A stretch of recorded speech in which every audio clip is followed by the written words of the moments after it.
People, we need to talk. Japanese Pokemon card prices are rocketing right now, and my collection goals are taking hits left, right, and center. So, let's find out why. If you have been in the Discord the last, I don't know, 2 or 3 weeks, you might have noticed a lot of discussion about Japanese single card prices. They've been absolutely spiking, most noticeably in the last 2 days or so, right? This has been happening across the board for basically any set from mid Sun and Moon onwards, even affecting Sword and Shield cards, which I find extremely surprising. And the reason why I find it really surprising is that for the longest time, you've been able to sort of park the bus on Sword and Shield sets, whether you buy the cards now or in a year or two. It doesn't really matter too much because those sets are in print, those cards standard regulation, so people are going to always need to use those cards. Pokemon Company are going to keep printing those sets. But even now, Sword and Shield cards are starting to go up in price at a very, very rapid rate. A very unusually rapid rate as well. I was thinking about this before, right? When you think about English cards and what English cards are worth, right? And what an English chase card is, it's almost always just Charizard. Like when a set comes out, if there's a Charizard in the set, that is automatically the chase card, no matter the question, right? When there's no Charizard in the set, it's kind of hard for the first week or two for collectors to sort of figure out what the chase card is. In the case of Battle Styles, is the Tyranitar V Special Art the chase card, or is it the hyper rare Special Art Urshifu VMAX? It's really difficult to tell for that first 2, 3, 4 weeks, right? And then things sort of level out a little bit and people figure out what they want the most, and then that card becomes the chase. But for English sets, when there's no Charizard, it's really difficult, right? I look at prices all the time. I'm always looking at prices. And the reason why I'm always looking at prices is because I'm always looking to buy cards to fill the gaps in my collections, right? Because if you're trying to fill a master set of a Japanese set, we all know it's really difficult because finding one super rare per box means you have to buy, I don't know, 15 to 20 boxes. That's not really financially responsible if you're trying to master set something. Usually the best way to go about it is to just buy the singles. However, that has completely changed. A very wise man brought something to my attention recently that made a whole lot of sense that I hadn't really thought about too much. There are 3 main reasons to collect Japanese sets if you're not a Japanese player. The first is that they're cheaper. They're cheaper to buy the boxes, they're cheaper to buy the singles. The second reason is that they're higher quality, which is just a known fact. We all know Japanese cards have a higher quality than English cards. The centering is usually better. You're less likely to get a print line. The edges are always pretty much perfect. And the third is that the sets are smaller. Because they're smaller, they're easier to collect. So all 3 of those reasons combined make it a bit of an easier entry point for collecting a full set of cards. However, at the moment, not all those things hold true. Are they cheaper? Not really right now. Are they smaller sets? They're getting bigger. And is the quality there? It's dipping. Let's be serious. It is dipping a little bit for Japanese cards, right? Don't just take my word for it. Let's have a look at some Japanese single card prices so you can get a feel for what is happening in the market. Okay, so this is cardrushpokemon.jp. This is a Japanese Pokemon card store. They've got physical stores in Japan. They also have an online store. If you know how to buy things from Japan using a proxy service, it's an excellent website to buy Japanese single cards from. So just very quickly having a look at some early sets that went up in value really quickly. We can look at Tag Bolt. Tag Bolt is a really good example because Tag Bolt was one of the first sets that sort of just disappeared at the start of the year. At the start of the year, January 2021, I did say that Sun and Moon sets were going to be available for a little while longer, and I said don't really worry about it too much. And then maybe like a week after I said that, we started to see a lot of sets from SM5, anything from Ultra Moon, Ultra Sun onwards, started to just disappear off the shelves. The first major one was actually Charisma of the Cracked Sky. And the reason for that was because a lot of people got super interested in the Licia card or Lucia. So Charisma of the Cracked Sky went out of stock really quickly. Shortly after that, a lot of Sun and Moon sets started to just disappear off the shelves. One of them after that was Tag Bolt, right? But for the longest time, Tag Bolt was about like what, 10,000 yen, 12,000 yen if you wanted to buy it as a box. But the card prices didn't really travel with it. Like they sort of like went up a little bit, but relative to the price of a sealed box, the super rares and the special arts were still generally affordable. Like looking at just this card here, the Latios and Latios GX special art, this is now 23,800 yen, right? But for a long time, it was about 12,000 yen, which was basically the price of a box. That's double the price of a box at retail, but it's still relatively affordable as a single compared to the price of a box, considering it's a very difficult card to find. This is a perfect example of a card to talk about that has spiked in value because for the longest time, and I am the source on this, right? Straight up, I'm the source when I talk about this. If you're gonna say, I wanna see the receipts, JLUV, about the prices of these singles back in January, February, March of 2021. I am the source. Take my word for it. I will show you some worked examples though to back that up. But I look at these prices all the time because I'm always looking to find cards to fill my collection. This was a card that I was watching for ages and I was like, you know what? I got time. I don't have to buy this yet. It was at about 11,000, 12,000 yen, which is relatively affordable for such a difficult card to find. And then last week it became 18,000 yen. And then 3 days ago it was 20,000 yen, and now it's 23,800 yen, and there's only 5 left in stock here. So this card is getting harder and harder to find, and they're not making any more tag bolt. I think what's happened is Japanese collectors have sort of realized that, hang on, these cards are actually really difficult to find, and they've been undervalued for a long time, and now the prices are sort of starting to rise up to where they should have been, which is, you know, the prices of a chase card. When you think about the price of chase cards in English sets, it's usually about 200, 250 AUD, which is about, quick math, I think what's that, like 160 USD, 180 USD. If it's a Charizard, it's going to be a little bit more. It might be like 400, 450 AUD. If that's a USD price, 350 USD. So I think these prices have kind of caught up to where they should have been for a long time. However, the change has happened dramatically, super quick. I was really annoyed because I had to buy this card a few days ago because I knew that it was just going to keep going up. And it did. It went up about 5,000 yen from the price that I paid for it. So I'm happy I got it. I'm not happy I had to pay as much as I did, but it was my own fault for waiting as long as I did. I've been trying to think about why it only happened the last month or so, the last 2 weeks or so. At the start of the year when all those sets started to go out of stock, a lot of cards went up in value. However, it was primarily the waifu cards, right? We all saw the waifu tax hit a lot of those trainer full arts. If there was a girl on the card, the price went up, whether it was English or Japanese. It happened very rapidly, right? But it didn't happen uniformly for all Japanese waifu cards. Like there were a lot of Japanese waifu cards that didn't follow that trajectory of like Licia or Mani, cards like that. So if we go and have a look at some cards that have rocketed, if we have a look at Double Blaze, we can see that the special art Reshiram and Charizard has gone up in value yet again, and it is now 27,800 yen.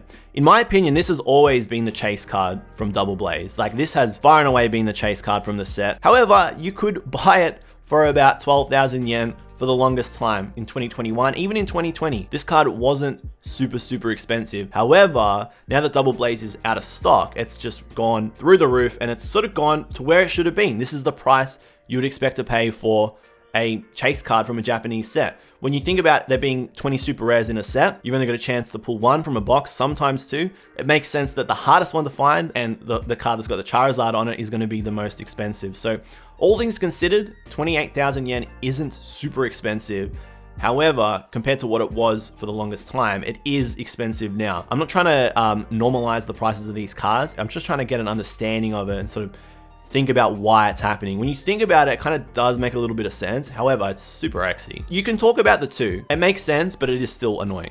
Looking at some of the other cards in this set, you have got the hyper rare Reshizard. You've got the Welder. Now this is, I noticed this morning. This is a waifu card. Having said that, that's still super cheap. This is a really unique card. It's got a very nice texture in Japanese. And I noticed this on a few other cards because while a lot of cards from other sets have rocketed, and some you're trying to rationalize and be like, why is that rocketed? Then there's others from sets like this that just haven't. This is a powerful card in the TCG. Japanese players love using bling decks. It's still relatively affordable. Okay, so then you look at other cards like this. Red's Challenge. This has always been such an underrated, undervalued card. It's a main character. It's a marquee character. It's an awesome illustration by Naoki Saito. There's no reason why this card shouldn't have been the chase from this set. This has been undervalued for a super long time. But yeah, basically because this isn't a girl, this card isn't worth as much. You will see across the board, the husband cards are not worth anywhere near as much as the waifu cards. Having said that, it's getting harder to find this card in good condition from Japan. The supply and the stock of this card is depleting. That's because there aren't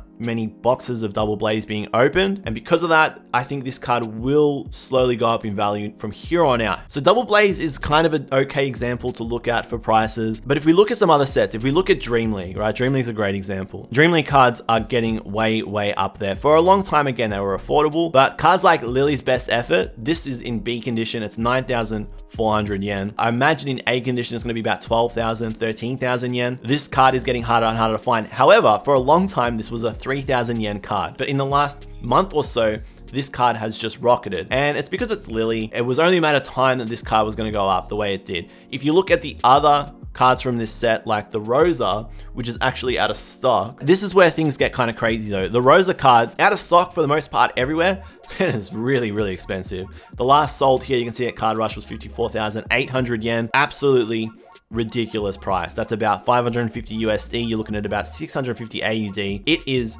insane. But for the longest time, even at the start of this year, up until about April, May, this was about a 10,000 to 20,000 yen card. It would fluctuate between that price. Then all of a sudden, in the last 2 weeks, 54,800 yen, and now it's gone. You may be asking, JLUV, I want to see the receipts. I want to see why you keep saying that those cards were as much as they were. And I totally get it. I always want to see the receipts too. What I can show you is this. This is a tweet from January 9th, 2021. Now this came from a Pokemon card store. What happens a lot on Japanese Twitter, and Japanese stores do this all the time, is they show a sheet showing how much they want to buy cards for. Japanese card stores in Japan, they buy cards from players and then they resell them. That's just how the single card market works over in Japan. But they will advertise these buy sheets on Twitter. This is a buy sheet from January. So I dug these up and you can see here the prices for the buys were super cheap, like insanely cheap. This is 2021. We're looking at cards like Erica's Hospitality from GX Tag All-Stars, a 4,000 yen buy. That card is about 35,000 yen now. Blues Exploration, both versions, the one from Full Metal Wall and the one from GX Tag All-Stars, 3,500 yen. Insane. That card's about 20,000, 35,000 yen now. The card that we just spoke about, the Rosa, the buy for it was 3,500 yen. It sold 6 months later for 55,000 yen. Does that not just seem crazy to you? That gradually went up in price, but just as early as maybe May, that card wasn't worth that much. Not worth 55,000 yen. You can see Licia here, 10,000 yen. The Lorelei and Misty, 800 yen. Marnie, another perfect example that we're gonna get to, was 14,000 yen buy. The Marnie full art from Shield, 7,000 yen buy. Misty's Favor from Miracle Twins, 1,000 yen buy. That's a 7,500 yen card now. Sightseer, look at that. 4,000 yen buy, 60,000, 65,000 yen now. That's January. Let's have a look at something a little bit more recent. Let's have a look at May. Actually, you know what? Let's not have a look at May. Let's look at 2 weeks ago. You're gonna go crazy. This is another buy sheet from another store, right? Dug this one up. Even looking at the card that we just spoke about, the Rosa, the buy on it 2 to 3 weeks ago was 18,000 yen. The sell yesterday was 55,000 yen. It's actually quite insane when you think about it, how rapidly the prices on these cards has changed in the last 2 to 3 weeks. So I'm sitting here and I'm trying to work out why the last 2 to 3 weeks have the cards rocketed as much as they have. When people ask what drives Japanese card prices, there are always a few reasons, right? One of the main ones is character popularity. If the character is popular, the card is going to be worth more. Another reason is whether the card is playable. I think I may have said this at the start of the video. Expanded is still pretty popular as a format in Japan compared to the West. So even if a card goes out of rotation in Japan, it's still going to hold its value for a period of time if it's still playable. So playability also factors into things. If the box that the card is from is out of stock, that will also impact the price. If people aren't opening the boxes and there's less single cards on the market, that will affect the price too. But I actually honestly think that overseas collectors are now starting to influence the prices of cards in Japan. I do think that a lot of Japanese collectors are now starting to grade cards to sell on eBay, sell overseas. That is also driving up the price of things. But I think the other reason for this all happening as quickly as it is Eevee Heroes, right? It's sort of come and gone, right, in Japan. And it's left a trail of destruction in its wake a little bit. Leading up to Eevee Heroes, all the attention was on Eevee Heroes. All the attention was on the set. Everybody was thinking about when it's gonna come out, which cards they want to buy from it, how they're going to get it. People had like extreme tunnel vision on Eevee Heroes. They were only focusing on this next expansion. All the other cards, all the other sets, you know, whatever was happening there, no one was really paying attention to it. Everybody just wanted to get some Eevee Heroes. So then Eevee Heroes comes out. It was difficult to get. There was a decent distribution for that first wave. Single card prices were pretty expensive for that first 2 or 3 weeks. Then they sort of started to level. A lot of the special art V evolutions were about 5,000 to 6,000 yen. But as you can see here, they've started to creep back up. A lot of those cards, looking at the Jolteon, looking at the Leafeon, that was like 5,000 yen a few weeks ago. Now it's 7,500 yen. Vaporeon was about 5,000 yen. Again, 7,500 yen. So they're going up in price. But then that second wave of Eevee Heroes came out and it just wasn't as big as we were expecting, and it was hard to get those boxes. The quality of that second wave wasn't as good compared to the first wave, so a lot of people were disappointed, and we saw a lot of that over at Twitter. And then that was it. There's really no more Eevee Heroes to buy if you want to rip it now, unless you buy it from a reseller and pay 2 to 3 times the price, right? Now, when that happened, cards like the hyper rare Special Art Umbreon VMAX went back up in value. This was about 45,000 yen last week. We know that because a lot of us in the Discord were tracking the prices of these cards. A lot of us were trying to get this card. We're waiting for it to sort of level out and then be like, okay, let's jump on it now. But now it's gone back up. It's gone up to 60,000 yen. Everything's sort of rebounded, and that's purely a result of it being hard to find those boxes at the moment, right? Look at all the waifu cards. This is all in my recommended, and the reason it's in my recommended is because I've been looking at the cards for this video. But even here, look, you can see you've got Marnie, she's 90,000 yen. Sightseer, 60,000 yen. Nessa, even sets like Shocking Volt Tackle. Nessa's 12,000. Bay is 8,000. That was super cheap for ages. Should we have expected the rebound? Honestly, yes, but not as quickly as it's happened. It's happened so quickly. I think another factor is the huge amount of international interest in Japanese cards. So when international buyers buy them, they will almost never return to the Japanese market, which is causing increased scarcity. Really good point, Rosa Moon, because these cards don't sort of go back into the environment. Once they leave Japan, there's now less cards in Japan. Less likely or extremely unlikely that when an international buys a card from Japan, that they will then resell it to the Japanese market. It's going to probably get resold to the Western market. So that is creating a smaller pool of cards in Japan. Okay, so coming back to this Umbreon card, I think we can sort of piece together a little bit why this has happened as rapidly as it has. And again, I say the reason is Eevee Heroes, in my opinion, of course. The reason why I say that is because once this second wave of Eevee Heroes sold, and now there's no more Eevee Heroes on the market, collectors are looking at all the other sets that they had basically ignored for the last month, right? I think a lot of the card prices have spiked. People have looked at the cards that they sort of forgot about for a long, long time and have gone, hey, you know what? That card is actually kind of difficult to buy.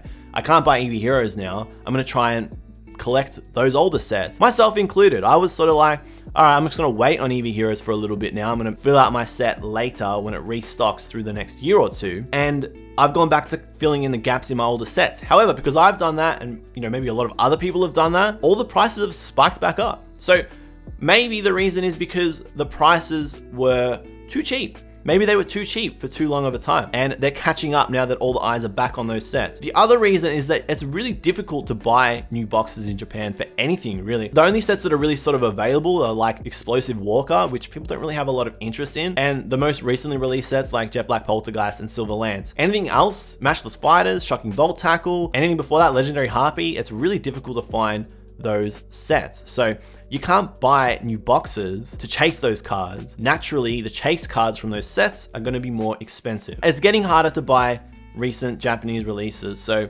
people are shifting their attention away from buying boxes and they're trying to get singles now. A lot of international collectors are probably coming into the Japanese card collecting market, taking the cards away from the market, collecting them outside of Japan. Those cards aren't going back into circulation.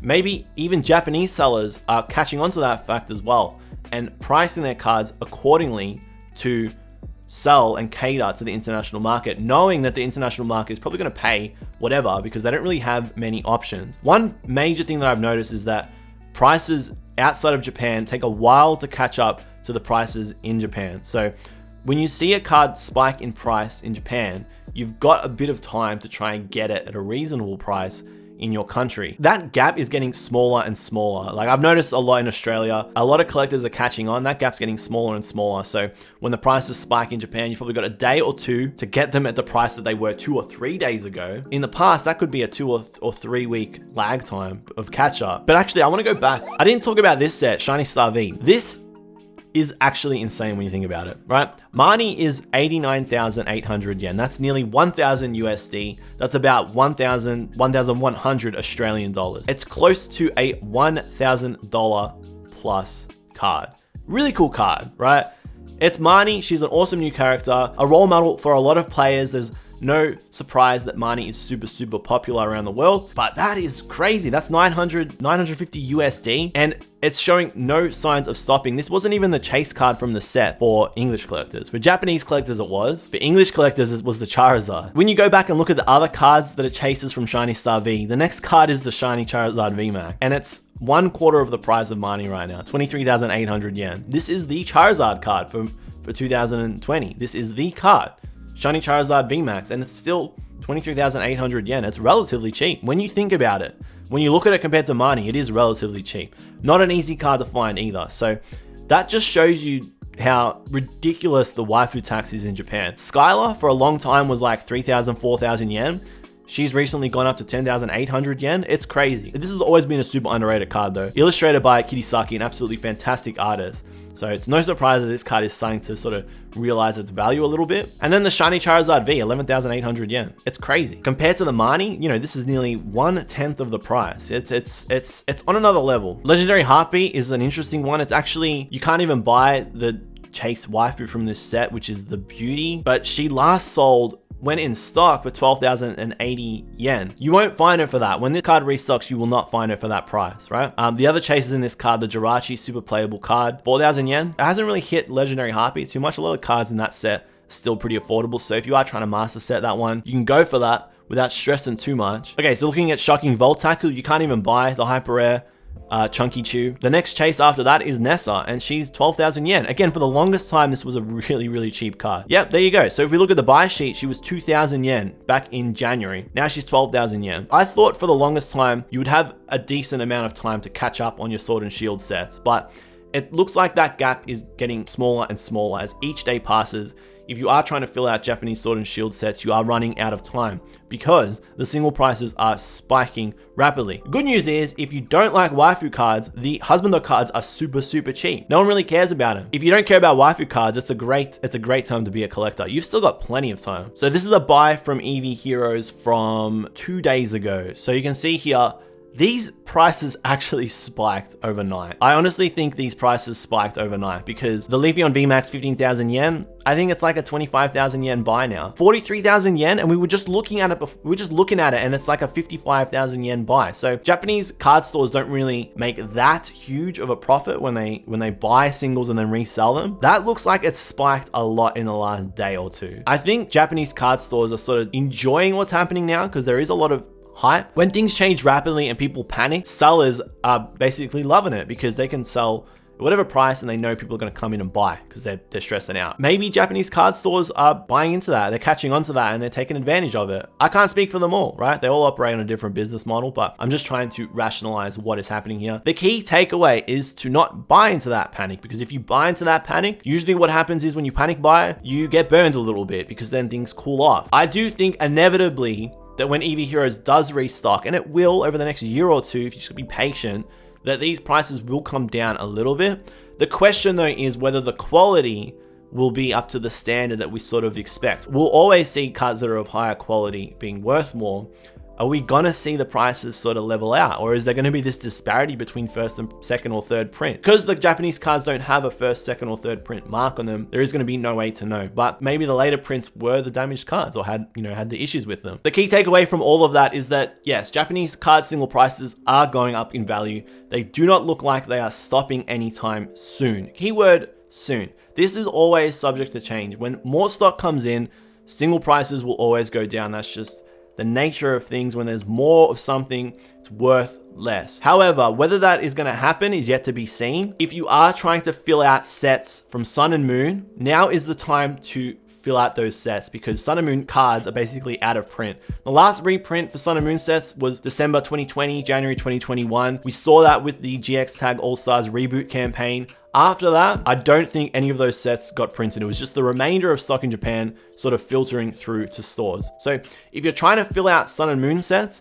now is the time to do it. I don't think you got much time left. The cards are only going to go up. For Sword and Shield sets, totally different. There's no reason why those older Sword and Shield sets won't reprint because those cards are playable. Pokemon Japan want players to play the game, so it only makes sense that, yeah, those older sets will get reprinted. When that happens though, I don't know. With the amount of sets coming out, the rapid frequency of them coming out, it's harder to pinpoint when those sets will get reprinted. I mean, think about it. How can it? We're getting sets come out left and right. How can they keep up with this level of printing? In theory, they should reprint and come out sometime over the next year. Whether it happens or not, I don't know. Again, with Sword and Shield, if you can find single prices at something that you reckon is affordable and, you know, within your means, jump on it, right? Because it's unclear whether you're going to have another chance to get on them. For stuff like Eevee Heroes, anything that came out in 2021, I think you've still got a bit of time because, again, those sets only just came out. It's only been, what, 4 or 5 months since even Single Strike and Rapid Strike Master came out. So that's basically relatively safe to say you've got a year. And even with Eevee Heroes, you've got time. You've got time because that will reprint. It just might not happen for another, 6 months or so. Tread carefully, get on Sun and Moon before it is too late. Don't panic buy, spend within your means. But yeah, just observe what's going on with those prices because it is changing very rapidly, week to week, and even day to day. As always, guys, you can follow me over at twitch.tv/okJLUV, twitter.com/okJLUV. Join our Discord, an excellent resource for Japanese card collectors. But until next time, JLUV out.